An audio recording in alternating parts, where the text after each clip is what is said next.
smiles, frowns, and brows, exploring cultural differences in facial expressions.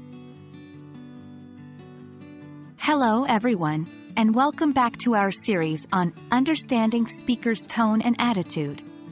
Today, we are going to delve into an interesting and important aspect of communication, interpreting facial expressions.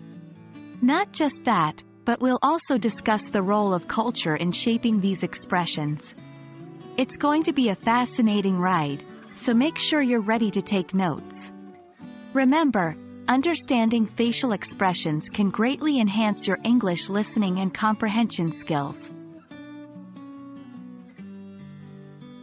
First, let's brush up on our understanding of facial expressions.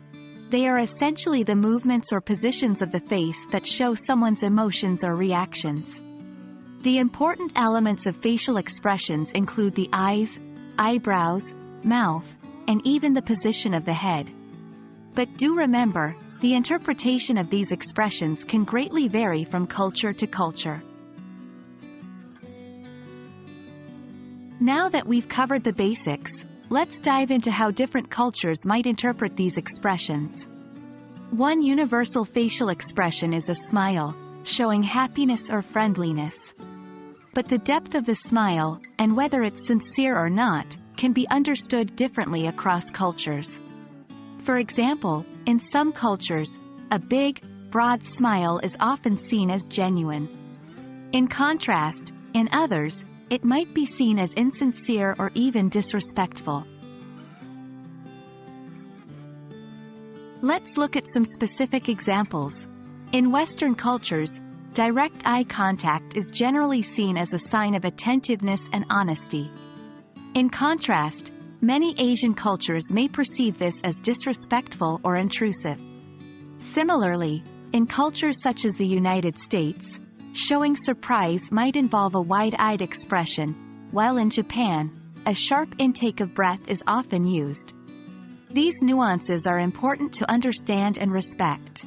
Remember, learning to interpret these differences can improve both your understanding of English and your cross-cultural communication skills. As English learners, how can we better interpret these cultural differences in facial expressions? Here are a few tips. 1. Research and observe. Understand the cultural background of the person you're communicating with and observe their facial expressions. 2. Ask when unsure. If you're unsure about someone's reaction, it's okay to ask them about it. It shows you respect and want to understand their culture. 3. Practice empathy. Putting yourself in another's shoes can help you understand and interpret their expressions better. And that wraps up our video on understanding cultural differences in facial expressions. This topic is essential for mastering the English language, not only for effective communication but also to foster empathy and understanding among different cultures. We hope this video will prove beneficial in your language learning journey. Stay curious, and remember, language learning goes beyond just grammar and vocabulary. It's also about understanding and respecting cultural nuances. See you in the next video.